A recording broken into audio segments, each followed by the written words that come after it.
있는데요. 우리 힘차게 박수 한 번만 쳐주실까요? 네, 잠깐만요.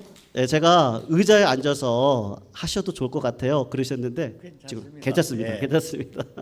잠시 네, 미리 그렇게 얘기하셨어요. 자, 잠시 이제 우리 김창희 기도하겠습니다. 사님 은혜 나누시간 갖도록 하겠습니다. 네. 이 못난 죄인이 예강교회의 존귀하신 교우들 앞에 부끄러웠던 지난 날을 고백하며 주님께서 이 죄인에게 베푸신 구원의 역사를 말씀드리고자 합니다. 종의 입술을 주관해 주셔서 주님께만 영광 올리게 도와주시옵소서. 예수님의 이름으로 기도했습니다. 제가 금년에 86을 지났습니다. 이제 87이 되는데 86년 동안 살아오면서 생애 고비고비마다 중요한 결정을 할 그런 시기를 몇 번 맞이했습니다. 그런데 제가 가장 잘한 일을 꼽으라 하면은 제가 사랑하는 우리 최건사를 택해서 결혼의 사실을 온 누리에 자랑하고 싶습니다.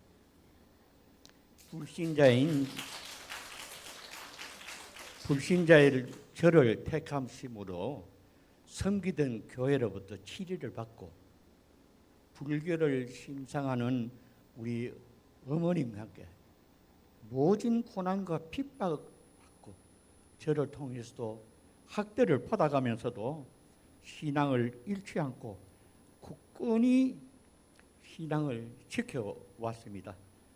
그래 사랑하는 아내 생명을 거는 굳건한 신앙으로 인해서 제가 구원을 받고 그렇게도 핍박하시던 어머님이 권사로 또 제 13살 아래인 막내 동생이 장로로 채택받는 그런 영광스러운 예수님을 숭배하는 경이로운 가문이 되었습니다.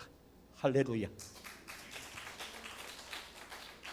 저는 60년대 말 당시에 수출 제일주의인데 단일 품목으로서는 제일 수출을 많이 했던 종목이 합판입니다.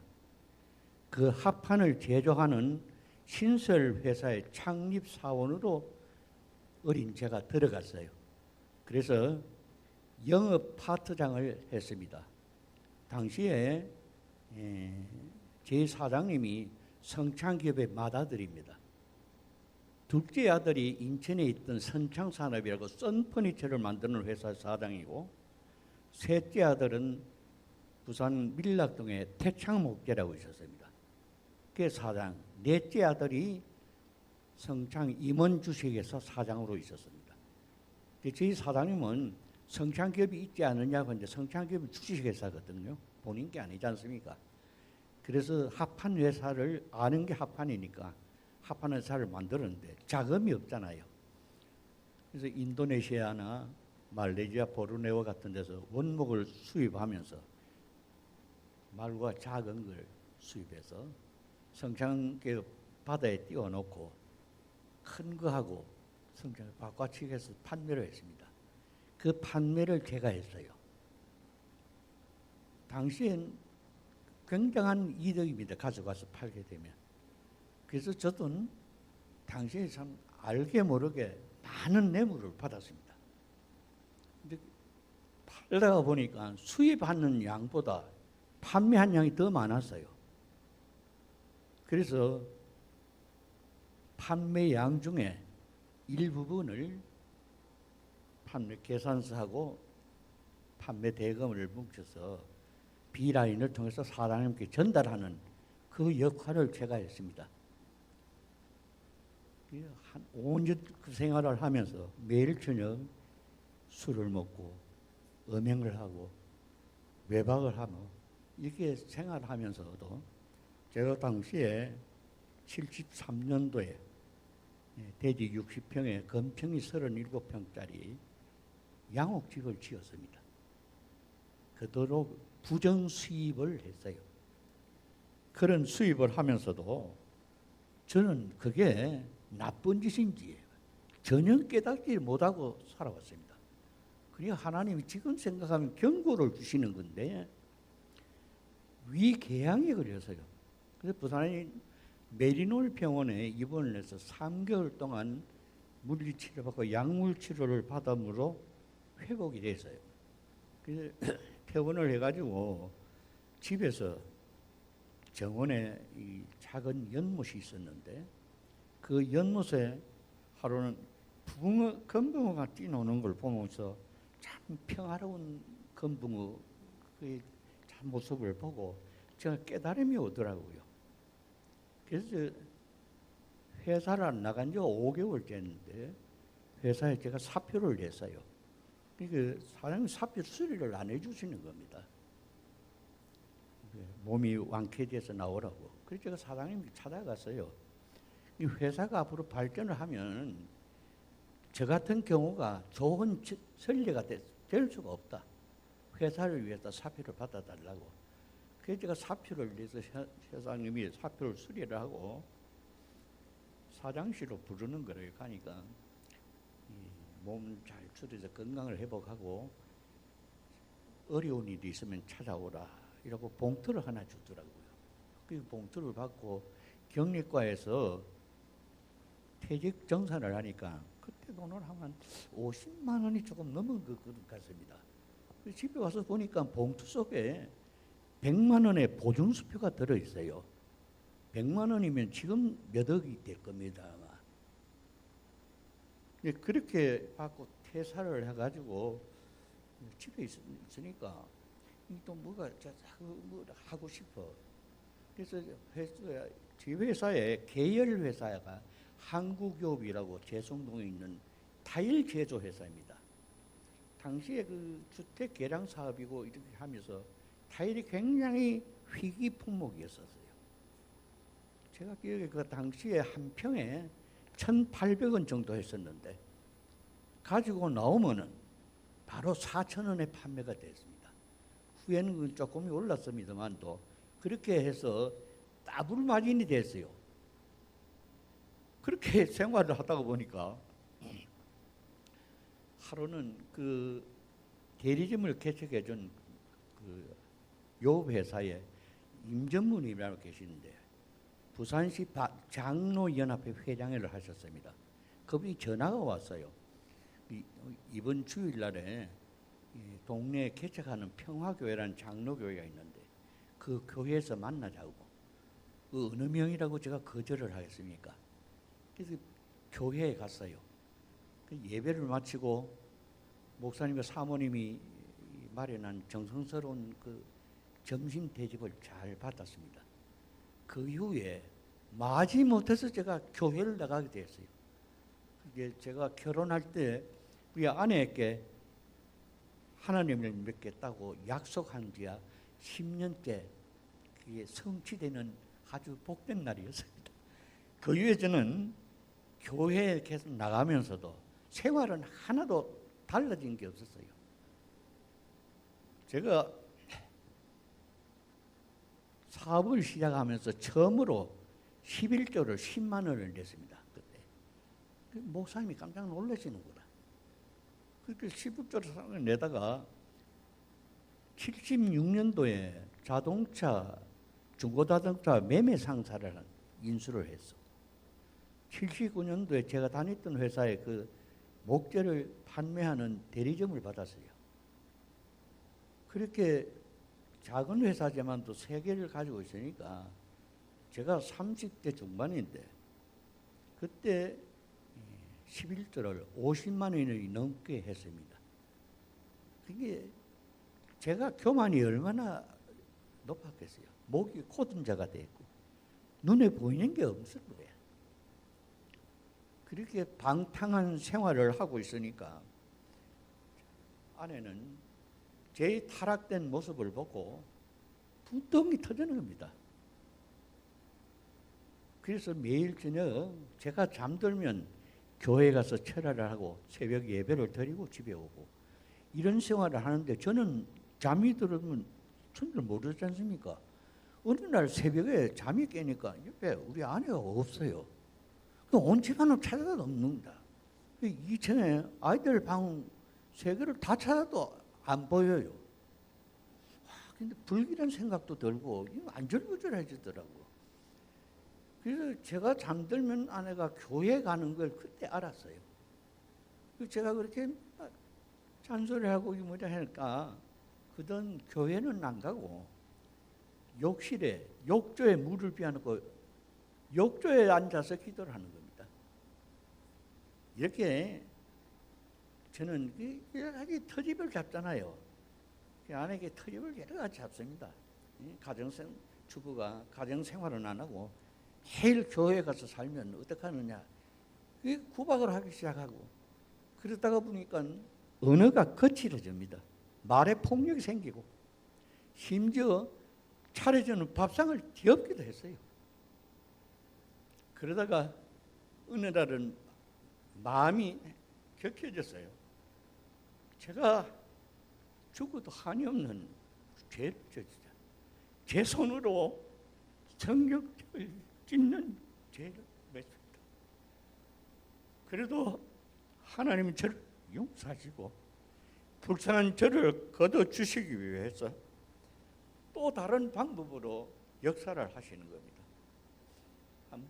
어느 날인가 토요일 저녁에 목회를 담당하는 밭전자 전상무한테 저녁에 전화가 왔어요. 오늘 수금한 돈이 800여만 원이 된다고. 가지고 월요일 날 뵙겠다고. 그래 하라고. 그렇게 전화를 끊고 잠이 들었는데 다음 주일날 아침에 전화가 오는 겁니다. 어디서. 그걸 전화를 받으니까 부산에 그 대동병원이라고 했어요. 큰 병원이었습니다. 대동병원이래요. 왜 그러냐 이러니까 우리 전상무가 지금 영안실에 있다는 겁니다. 제가 잘못 들은 줄 알고 다시 말씀해 보니까 영안실이래요. 가슴에 총을 맞은 것 같은 뻥 터지고 벼락 맞은 기분이 손이 떨려서 전화기를 떨고 있으니까 아내가 옆에서 그 소리를 듣고는 나는 이게 사일은 올 거라고 예견하고 있었다는 겁니다. 그래서 그 장례를 채우고 사고 수습을 하고 난 그때부터 사업이 기울어지기 시작하는 겁니다. 결제할 금액이 돌아오는데 결제할 방법이 없어요. 그러니까 사채들을 쓰고 또 사채 이자하고 직원들 급료는 왜 그렇게 빨리 다가오는지 한 달이 그렇게 빨리 지나갑니다. 점점 세 달이 가는데 하루아침에 우리 큰아이가 아버지 오늘 또 안 들어오셨어요 이러는 거예요. 근데 또 가는 말이 머리에 송곳으로 찌른 것이 박히는 거예요. 나는 저 아들을 교육을 잘 시킨다고 부산에서 세계학교는 사립학교를 보내고 있었거든요. 그게 부모가 할 일은 아니다. 자식에게 이렇게 버림받는 아버지가 됐구나 이렇게 가슴에 못이 박히는 겁니다. 그래서 하나님은 사랑하는 저를 살리기 위해서 나를 대신해서 우리 전상무를 데려가도 제가 깨닫지 못하니까 그때부터 다시 제가 가지고 있는 물질을 걷어 가시는 거예요. 아무것도 없어 털터리가 돼. 빈 털터리. 그때서 아내가 제게 제안을 하는 겁니다. 이러지 말고 깨끗이 다 털고 깨끗하게 새로 출발하자. 그래서 제가 가지고 있던 집을 팔고 제가 납품을 하면서 받았던 아파트가 4채 있었어요. 그 아파트 4채를 다 처분을 하고 2채를 거의 다 청산을 했는데 마지막에 우리 아내가 친구한테 빌린 200만 원이 있다는 거예요. 그건 갚아야 되겠다. 근데 그 친구를 부르고 아내가 금고를 열어서 보석함을 꺼내고 그때 제가 3남매 있지 않습니까? 딸 하나, 아들 둘인데 얘들 결혼하면 줄 거라고 다이아 3개, 반지 3개, 목걸이, 팔찌, 귀걸이 이제 이 보석 종류를 그 친구한테 주는 거예요. 그 친구도 그걸 받으면서 손을 떨더라고요. 그 주는 눈에 안에는 얼굴이 새파랗어. 여자들이 그 보석에 대한 애착이 참 강하던 남자인 저는 잘 모르겠어요. 그 얼굴의 표정이 가슴 묻히게 눈물이 나는 거예요. 그래서 이렇게 다 청산을 하고 연립주택에 방 3개짜리 150만 원인가 뭐 이렇게 해서 전세를 들어갔습니다.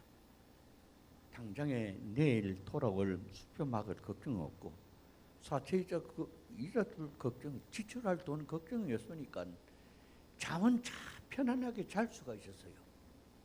그렇게 지났는데 뒤늦게 아내가 담요를 말아주고 가자는 거예요. 어디 가냐? 교회에 가서 체라라는 겁니다. 40일을. 제가 가장으로서도 건의를 이루지 않습니까? 남편으로서 위신이 없어요. 소가 도살장에 끌려가다 아내를 따라서 교회에 가서 체라를 합니다. 제가 기도할 줄도 몰랐어요. 기도를 어떻게 하는지. 체라를 아침 새벽 기도에 목사님 말씀이 무슨 말씀인지 도대체 이해를 할 수가 없었습니다. 그 몸은 자꾸 지쳐가는데 그래도 제가 자면서 그 40일 동안에 부끄러운 이야기입니다. 몽정을 몇 번 했어요. 참 부끄럽고 창피한 이야기입니다.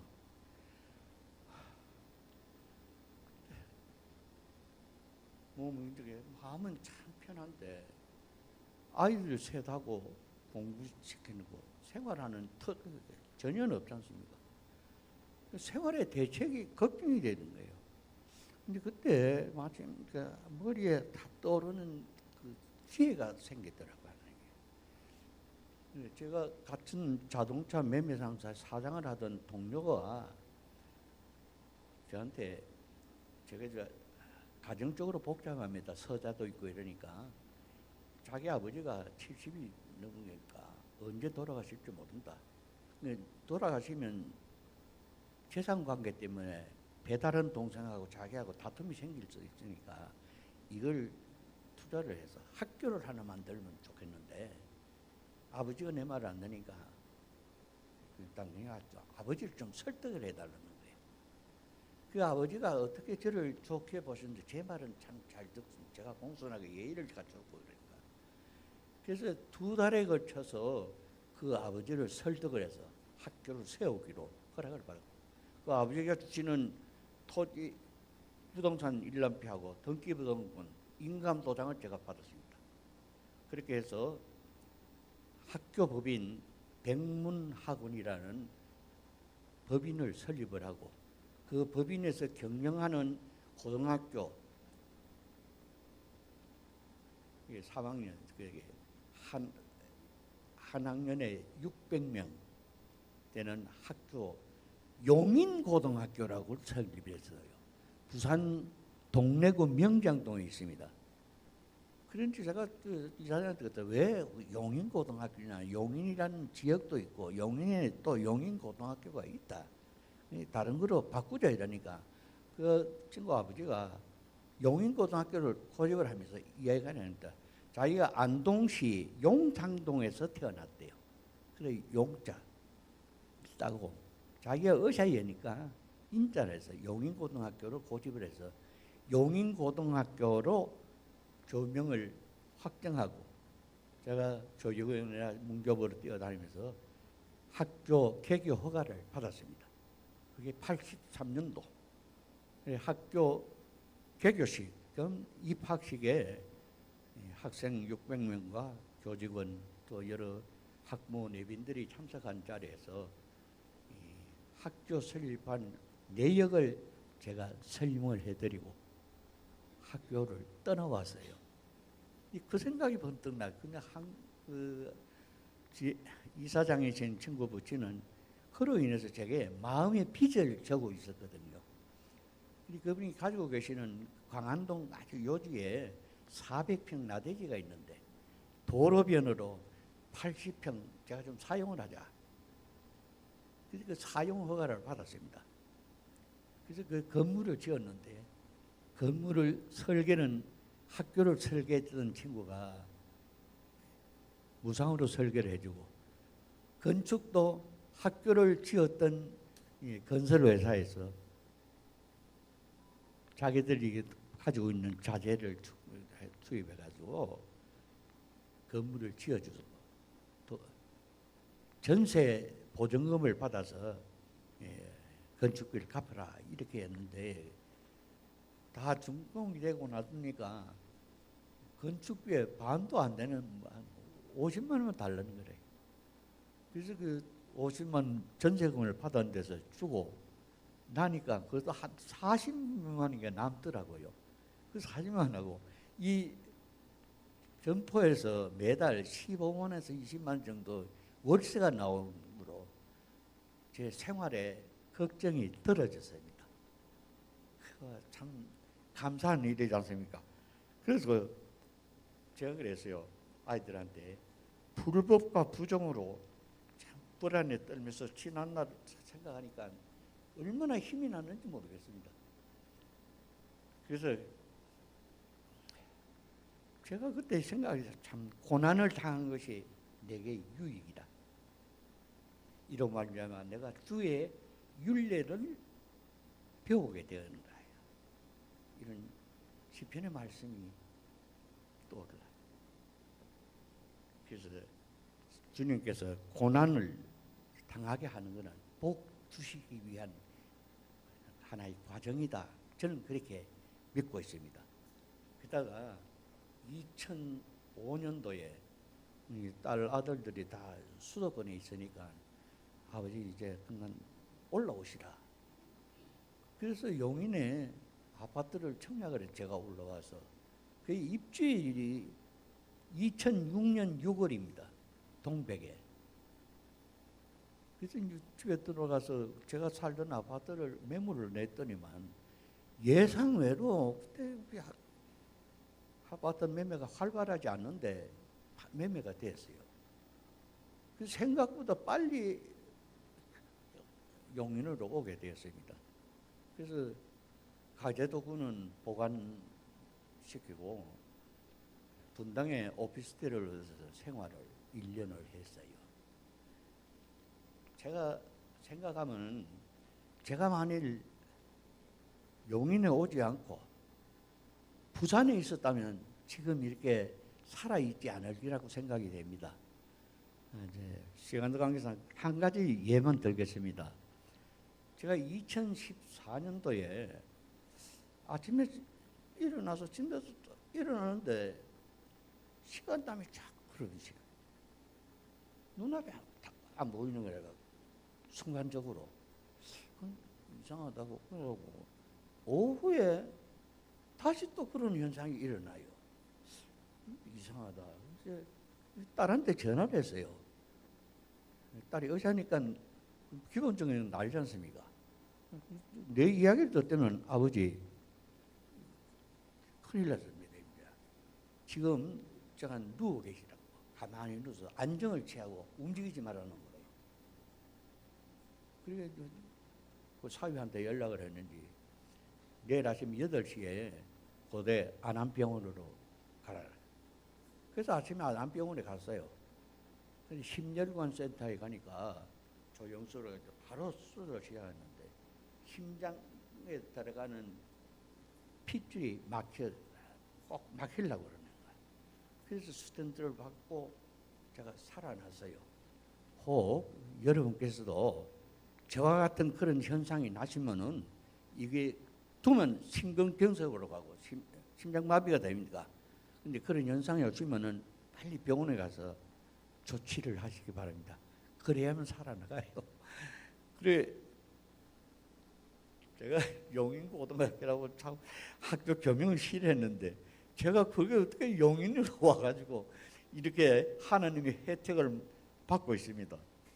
이제 2022년 작년 재작년이었어요. 2022년에 건강보험공단에서 톡보가 와요.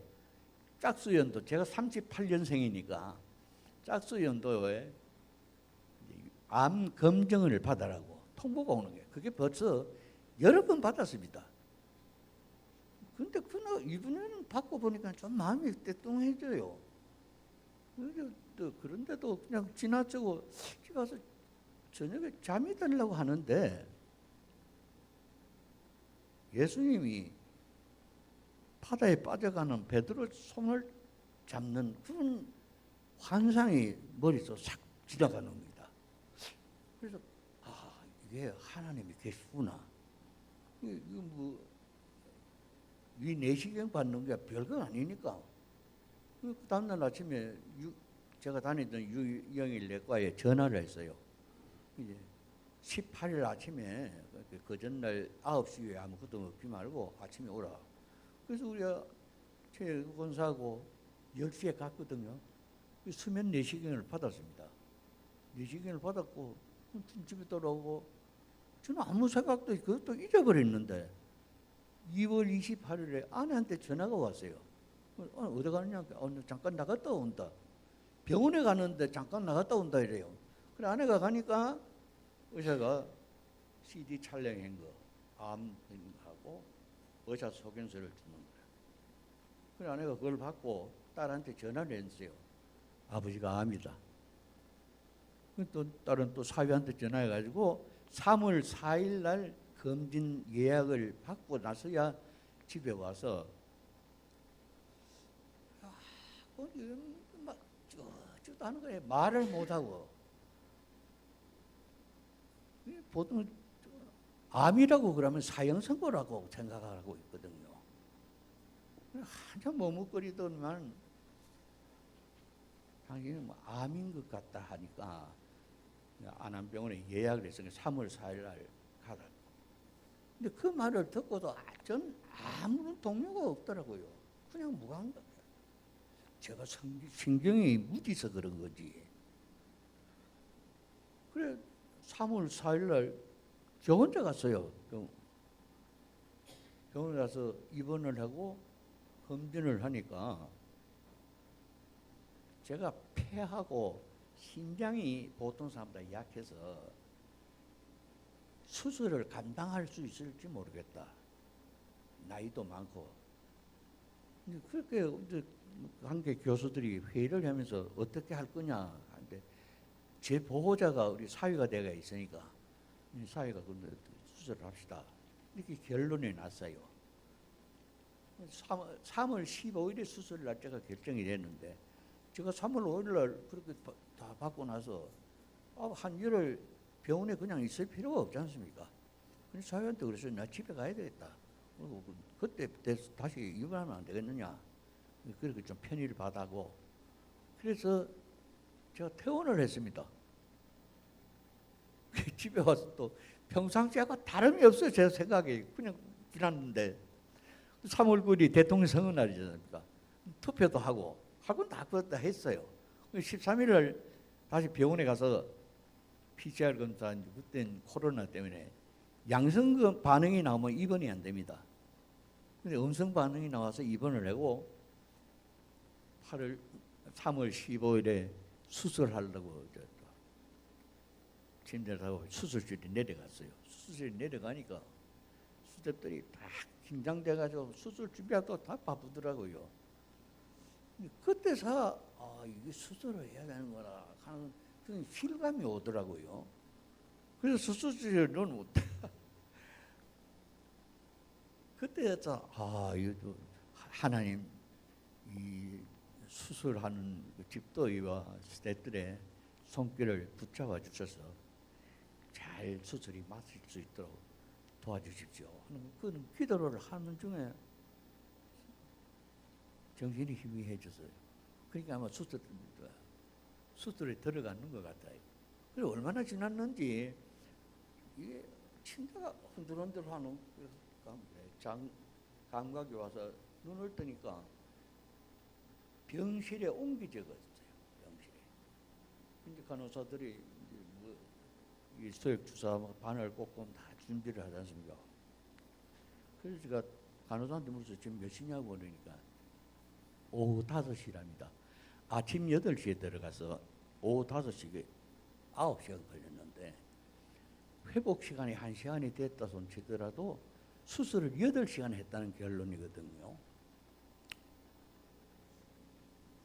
뭔 수술을 뭐 8시간이나 그렇게 하니까 이게 생각을 했는데 그리고 다 조금 생각하면 딸한테서 전화가 왔어요. 아버지 대장암 3기가 돼서 암덩어리가 2군데 대장을 11cm 잘라냈다. 그리고 한 팀이 수술이 끝나고 다른 팀이 위 70%를 잘라내고 수술을 했어요. 제가 대장암 3기로 수술했다는 걸 그날 처음 알았어요. 저는 모르고 수술을 했거든요. 그러면서 오늘 저녁엔 통증이 심하게 올 거니까 통증이 오면 간호사한테 진통제를 놔달라 하라고 전화를 끊었는데 그날은 어떻게 잘 지났어요. 그 다음 날이 문제인 거라. 그 다음 날 생시지 꿈인지 어떻게 모르겠다. 마귀가 와서 저를 데리고 가려고 하는 거야. 저는 안 끌려가려고 얼마나 발버둥 치고 했는지 병원에 비상이 걸렸어요. 당직 의사와 가까이 의사들, 남자분 의사들 와서 저를 팔, 다리, 온몸을 침대에 묶어준 거예요. 그렇게 발버둥 치고 호함을 치고 병 난동을 부렸던 것 같습니다. 아침에 간병인이 왔어요. 딸이 보냈다고. 간병인 와서 정신이 드느냐고 그러더라고요. 정신이 든다고 맞다고 이러니까 이 묶은 거 좀 풀어달라. 그래 간병인이 간호사 연락하고 다른 의사에 연락을 해서 의료진들이 와가지고 괜찮으냐고 그래서 다 진료하고 이걸 풀어줬어요. 그리고 생각하면 제가 발가락도 움직일 정도 힘이 없었는데 하나님이 주신 능력이고 하나님이 도우심이라는 걸 깨달았어요. 그래서 주님은 우리의 생사를 주관하신다. 그런 믿음이 자꾸 자리 잡았습니다. 그런데 pom니질이 돌아오니까 간병인이 물통을 가져와서 손발을 땀이 좀 닦아서 온몸을 다 깨끗이 닦아주거든요. 마음이 편안해져서 사는 아내가 또 자녀들 손자 손녀들의 얼굴이 스쳐 지나갑니다. 단 교회에서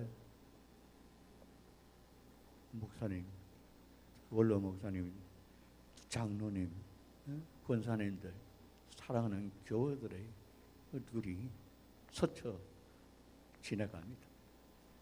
모두들 합창하는 나라를 위해서 얼마나 간절히 기도를 하셨겠습니까? 참으로 고마울 뿐입니다. 참 감사합니다. 주님은 제게 무슨 사명을 주시기에 이렇게 생명을 연장시키면서 일을 하게 하시는지. 이제 잠시 다른 이야기를 하겠습니다. 제가 12년도에 아버지 학교를 들어갔어요. 아버지 학교라고 기억하시는지 모르는데 아버지 학교에서 마치는 때 아내에게 주는 편지를 쓰라는 적이에요. 제가 그 아내에게 받은 편지를 썼습니다. 근데 배가 한 50명 되는 졸업생 중에 유독 제 글이 뽑혀서 졸업식 날 제가 그 글을 낭독하는 기회가 있었어요. 그래서 아내가 옆에 서고 제가 그 기도인데 그 낭독하는 그 문장 중에 하나가 만일에 아내를 두고 내가 먼저 죽으면 사랑하는 아내가 외롭고 슬퍼서 어떻게 지낼 것인가 걱정이 돼요. 아내가 먼저 죽으면 제가 그 사랑 아내의 그리움에 외로움에 어떻게 지날 것인가. 지금까지도 저희들의 기도를 들어주신 하나님이 이 기도를 꼭 들어주십시오. 아내와 제가 같이 손잡고 천국행 열차를 탈 수 있도록 주님이 자비를 베풀어 주십시오 하는 구절이 중간에 있습니다. 근데 제가 좀 생각하는데 그 생각이 나요. 제가 이렇게 하나님이 살려주신 것도 명수를 우리 아내와 같이 하라는 계신구나. 그렇게 저는 믿습니다. 여기 계시는 교회 여러분들이 저희들이 세상을 떠날 때 과연 하나님이 동시에 데려가시는지 여러분들이 정인이 돼 주시리라고 믿습니다. 저는 굳게 믿고 앞으로 생활을 그렇게 살아가겠습니다.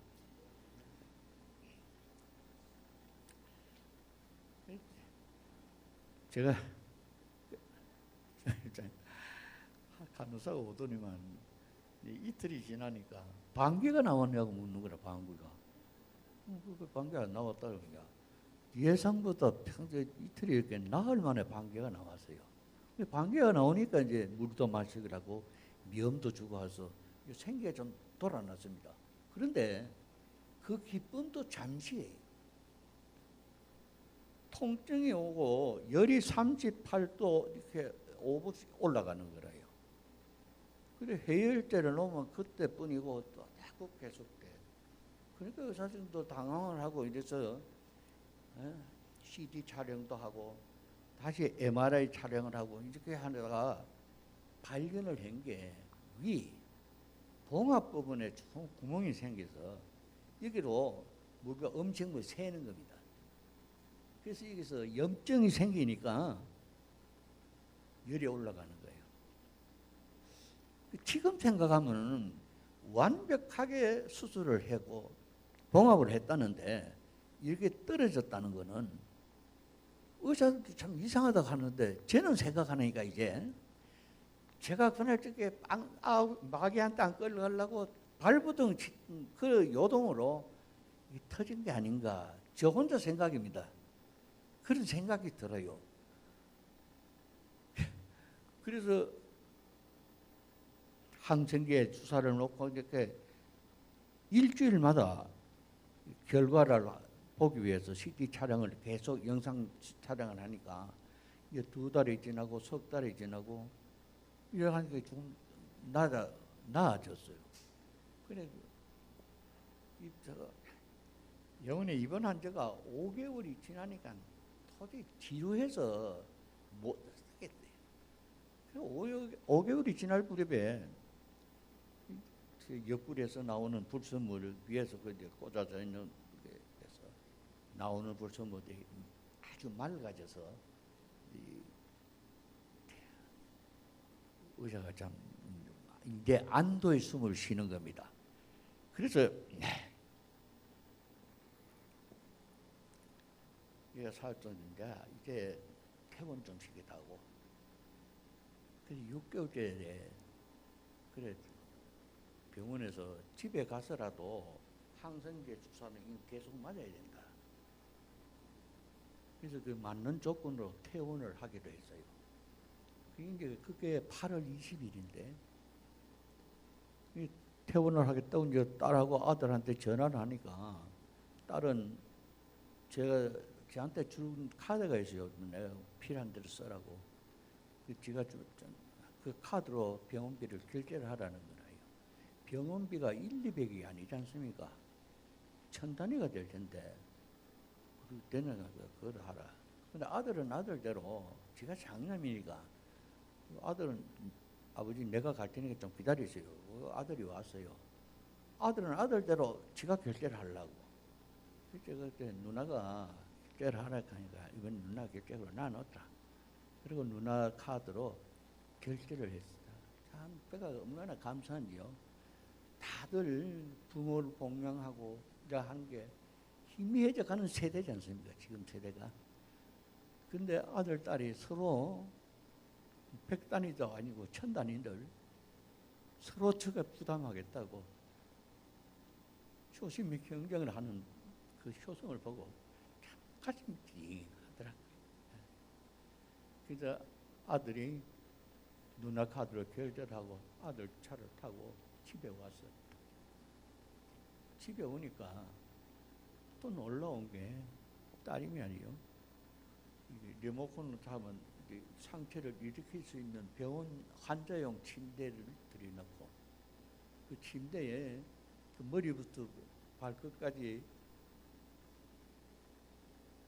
안마를 할 수 있는 그 매트, 휠체어, 또 이동식 변기, 화장실 안 가고 그것도 변기는 뭐 실내 지팡이 이 모든 게 완벽하게 준비를 해줬어요.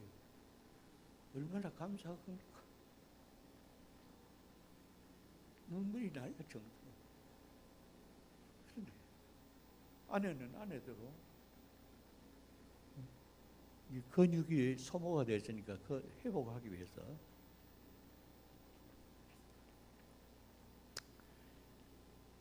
짱어,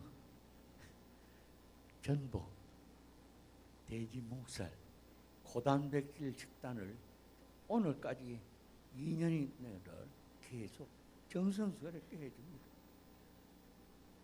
얼마나 감사한 일이었어요. 그 고마움에 지금도 아내 모르게 얼마나 감사의 눈물을 흘리는지 모릅니다. 그리고 특히나 딸은요,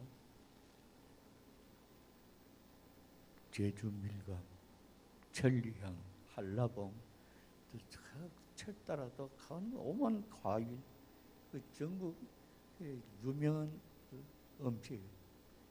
제가 단 걸 좋아하니까 신라면과를 비롯한 과자, 초콜릿, 흰벼, 아이스크림까지 배달을 해줍니다. 일주일에 2번 내지 3번. 오늘도 왔어요. 이렇게 딸이 평소에 굉장히 인색합니다. 제가 어려울 때 학교를 다니는 고생을 했으니까 돈에 대한 집착이 굉장해요.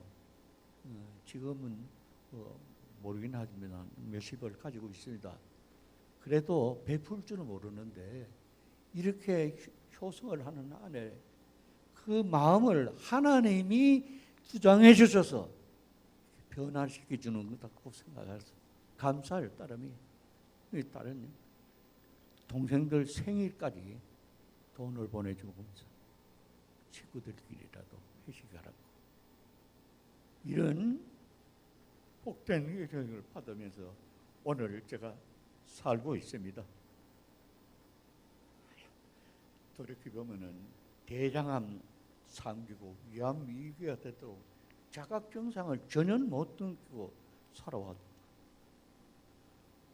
하나님의 계시를 받고 제가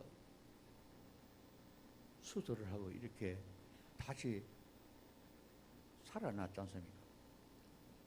그리고 그 덕에보다도 평소에 제가 고혈압으로 지금 36년째 약을 먹고 있는데 고혈압 약을 복용을 하고도 140에 90 정도로 당은 식후에 당이 230에서 250으로 올라가요. 그 당뇨약을 먹는데 이번에 입원해서 치료하는 과정에 하나님이 제 치질을 바꿔주셨는가 봐. 지금 약을 먹지 않는데도 혈압이 130에 60. 당은 식후의 당이 120에 130입니다. 이 정상으로 돌아왔다니까. 얼마나 감사한 일인지 모르겠습니다. 하나님이 이렇게 살려주는 것도 참 여러분 우리 참나님들의 덕분입니다. 제가 이렇게 너무 가슴이 떨려서 말씀을 못하겠어요. 그래서 제가 안에 교회 여러분들에게 꼭 드리고 싶은 말씀이 있습니다. 우리 좋으신 하나님은 참으로 공평하신 분입니다. 이 세상의 모든 사람을 똑같이 사랑하십니다. 그래서 누구에게나 기적을 베풀어 주실 겁니다. 아무리 작은 기적이라도 감사하십시오. 감사가 끊어지지 않고 지속될 때 자신도 모르게 크나큰 기적이 순간적으로 나타날 것이라고 저는 믿습니다. 그래서 기독교는 기적의 종교라는 말이 있는 것 같습니다. 우리 모두 미천한 저와 같이 주위가 깜짝 놀랄 크나큰 기적의 주인공이 되시기를 간절히 기도드립니다. 감사합니다.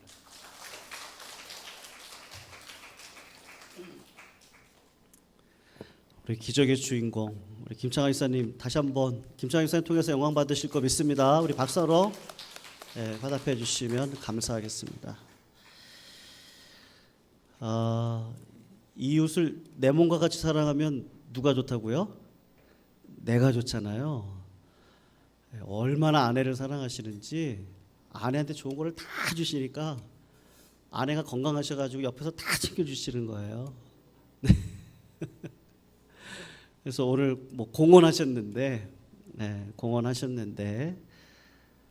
하나님이 어떻게 증인으로서 살아가게 하실지 여러분 우리가 이런저런 말씀 특히 간증 들을 때는 조금 유의하실 필요는 있으세요. 제가 뭐 이런저런 얘기 다 안 하겠습니다만 사람마다 길이 다 틀려요. 알죠?